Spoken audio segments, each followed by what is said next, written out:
Hello, my name is Daniel Timko, and I'm presenting a comprehensive evaluation of 2FA-based schemes in the face of active concurrent attacks from user terminal. And I'm presenting on behalf of Ahmed, Tanvir, Mahdad, and Nitesh, Saxena.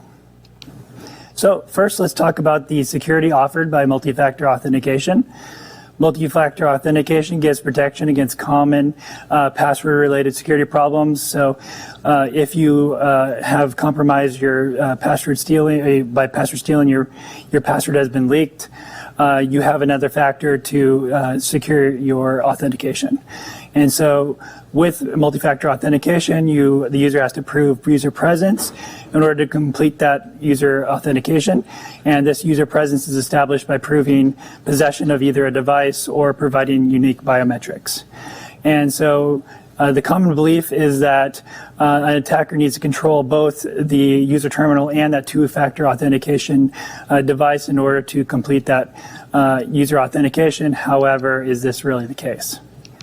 So what are one of the risks that they looked at to compromise the first device, which was the terminal, was they looked at malware on the terminal. So while authentication systems may have vulnerabilities, specifically this work looks at malware on a terminal as a key vulnerability. And malware on the terminal can steal that first factor, which is the user's credentials or passwords. And so alternative authentication schemes, example, multi-factor authentication, are introduced in order to secure from that password leakage by adding in extra factors. And so the question is that's asked by this research and tried to answer is that can this multi-factor authentication provide enough security in the presence of specifically this attack from the malware on the terminal? So the first attack that they launch, assuming malware is on the terminal, is they look at session hijacking. So that's one of the possible attacks that they can look at. And in session hijacking, the attacker can change a user request on the fly, and then the attacker rides on the user's current session. And so when malware is on the terminal, this attack is powerful and unavoidable. But session hijacking attacks have limitations as well.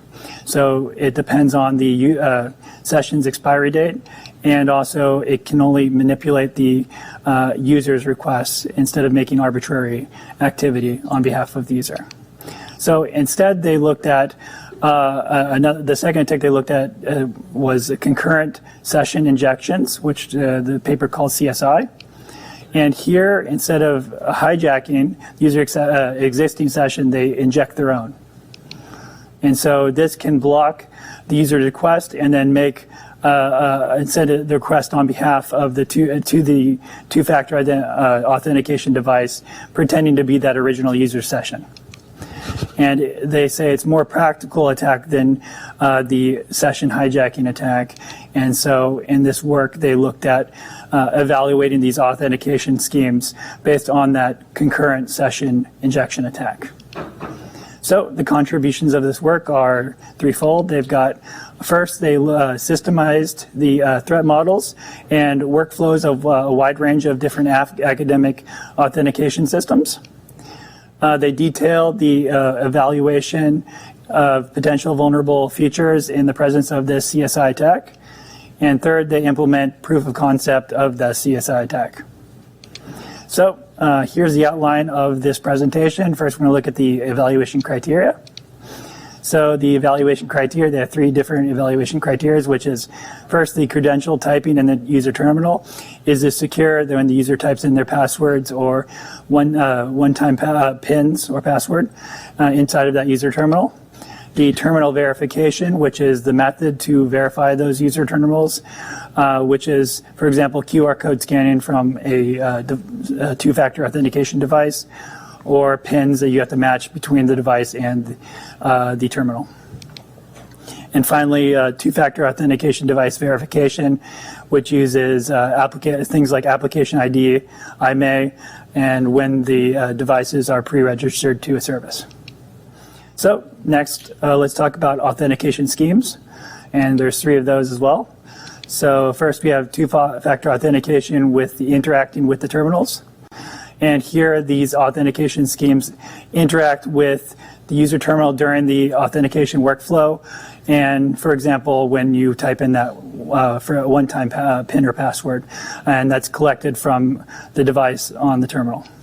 And then you have user-assisted verification schemes, which are these authentication schemes require users to verify that the user terminal where the authentication is attempted is initiated.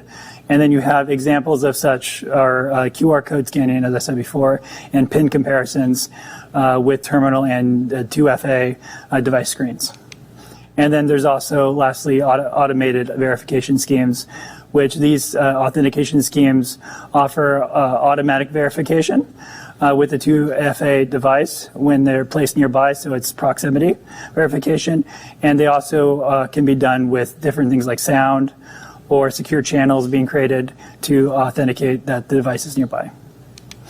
Okay, and then we're going to look at the 2FA interacting with the terminals, which was the first measure of evaluating the different schemes. So here is the results of the different tested authentication schemes. And as you see, the method of interaction is one-time PIN or password, which was the common method of interaction for interacting with the terminals. And then next, for the secured input into the terminal, only one of them used a virtual keyboard that allowed them to secure that input.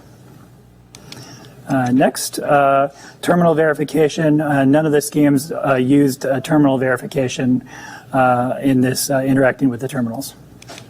So next, we're going to talk about user-assisted verification schemes. And here, two of those user-assisted verification schemes collected the passwords from the mobile devices. And the method of terminal verification here, they had matching the images with the device in the terminal, and also QR code scanning. And finally, there is a method of device verification where you had to call up a number and it would verify with that called up number, and also identification by clicking on a link to go to a website, and that would verify. Okay, and then the last thing I'm going to talk about the automated verification schemes. And here, the interaction with the terminal, there's no secure interaction with the terminal here, and also no secured input into the terminal. Next, I'm going to talk about the threat models, the analysis of those threat models. So here you can look at the different, what they promise, they claim to protect from this scheme. And you can see in the black circles are the ones that they claim to protect, and white is what the threat model excludes, and then the dashes are not mentioned. So for the interacting with the terminal, you see that primarily they support protection against password leakage. For the user-assisted verification schemes, it's malware in the terminal. 3 out of those different verification schemes protected against that, which was what the attack was using to compromise the system. And automated verification schemes, they protect, 5 of them protect against co-located attacks, which is a proximity, and then they also, very few of them, though, supported environmental imitating. And then they also exclude two-factor authentication device compromise as part of it's excluded from the threat model with this attack. And so next, let's talk about CSI attack framework. And so here's how the attack is performed. So first, the user will enter their password into the terminal. The malware would capture that password, and then the user would try to make a request to the service. However, that gets blocked, and then the malware would then generate its own request with its own concurrent session. And that would then the service would then go to the 2FA device, and then the user, not knowing that this is the malware's session instead of their own, would go and approve that. So let's talk about the attack analysis. So potential vulnerable features on these different security themes, security schematics, The CSI attack unfolds in 2 primary phases where it exploits the potential vulnerable features. So first, it has two different phases. The first is the initialization, where users are required to type their authenticated credentials into the terminal. And this can be captured by the malware could have used keyloggers to capture those different credentials. Does the authentication system have a web interface that supports authenticating the initialization through the browser? And this can be counteracted by the CSI can block that user request and then trigger their own request through that concurrent session using a hidden browser. And the terminal verification, interactions with the terminal with the one-time PIN. The keylogger can also steal that because it's not being secured on the terminal.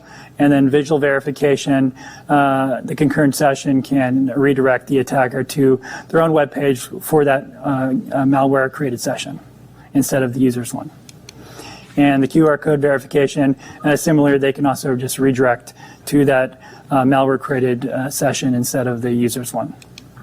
And then playing recording audio, similarly, they can play audio from that hidden headless browser while they're blocking the legitimate request. Next, the attack analysis with the two-factor authentication and interacting with those terminals. Here are the results of the different schemes and how they fared against those types of credential typing, browser interaction, and interacting with the terminal. You can see all these authentication schemes require users to type at least one credential, either it's the username, password, or that one-time PIN or password, into the terminal, which is sufficient to start that concurrent attack using CSI. Next, all of these authentication schemes interact with the user terminal by typing that one-time PIN or password as part of the verification. And then attack analysis for the next one, which was the user-assisted verification schemes. Two of those had no security on the credential typing. Two authentication schemes protects users from those typing the password material. However, they still need to type one username in the terminal, which is sufficient to launch that attack and collect those passwords by CSI attacks framework. Okay, and some of these authentication systems relied on the visual aspects, so that's scanning the QR code or matching images, so which CSI can easily achieve by redirecting to their own session instead of the user session. Lastly, the attack analysis of the automated verification schemes. So here, almost all of these authentication schemes require the users to type something into the terminal, which was either the password, which was not secured. So most of these authentication schemes rely on plain audio or video, and which is vulnerable to active concurrent session because they are redirecting to their own audio or their own sessions. And lastly, or next, we're going to talk about the analysis of the potential defenses that these different schemes provided to counteract different types of attacks. So here they included malware on terminal as a defense scheme, but almost all of them, they all claim they could protect against malware on terminal attacks. However, two of them also claim that they protect users from the concurrent attacks. However, the keylogger and also the security input in the terminal, the keylogger here for Bumpy, they were able to work around that for the password field when it is deployed, and also for two of the different services that secure those on the input on the terminal, the passwords and usernames were not required. So. They were able to secure it by either having a virtual keyboard, or it was just not required. And the method of terminal verification here, they have these were the QR codes. They had entropy, which is they used randomness into adding into the authorization, and unique identifiers, or they used the BLE address of the device to authenticate with the terminal. So protections added by these defenses This is more of addition from the last slide, which is to protect those passwords. Bumpy created a secure channel that communicated passwords that are not visible from the underlying OS. Varshni et al. Did not use passwords at all, and Yang et al. Used those QR codes in the keyboard to type in the one-time password, which secured it. Random patterns replicate required users who type random patterns to defeat the concurrent attacks, and computing high entropy pins. 2FA computes high entropy pins from displaying random patterns or QR codes, which also claim to be able to defeat this concurrent attack. Methods by Juraki et al. For secure channels established a secure channel that between that 2FA device and the terminal, and this relied on unique checksums to compare between the user's terminal and the terminal and the screen by the user. So evaluations of how did they fare and actually protecting against these attacks. They were still all vulnerable against CSI attack. As you can see, the key logging here, there's some qualifications here. So, for example, for Bumpy, the passwordless schemes will be vulnerable to CSI attacks, even though they don't use the password. They have different types of vulnerabilities there, and so concurrent attacks from the terminal, these were not protected. Browser redirection and request blocks were not protected, and that was what allows that CSI attack. So, as you can see here, the terminal verification also was vulnerable to key logging, and user view manipulation was also vulnerable to, had no protection on almost all but one of the different protection schemes. And so here they look at Bumpy, which only key locking protection was available in both the initialization and terminal verification steps. It also claimed to protect the users from view manipulation, but it was still vulnerable in the end. And if used in a passwordless scheme, Bumpy was still vulnerable. And then the other two that were able to protect against, one was able to protect against key logging in the initialization, but not in the verification. And Yang et al. Was able to provide protection in the terminal verification, but not in the key logging of the initialization. So insights and future works from this project. Generally, these automated verification schemes, they used recorded audio to automatically verify. Do not consider both using the malware on terminal or concurrent attacks in their threat model. And researchers then have an opportunity to go and try to solve this problem. Very few authentication schemes can consider those concurrent attacks in the threat model, which is an eminent threat nowadays. User-assisted authentication schemes should not consider user terminal display as a secure display when they consider malware on terminal in their threat model, and researchers also then have an opportunity to work on that. And then from the evaluation of the potential defense schemes, it is evident that keylogger protection cannot protect both users, cannot protect users from CSI attacks alone. So researchers have an opportunity to work on more secure schemes, keeping that in mind. Any questions, please forward them to Mahdad at tamu.edu. Thank you.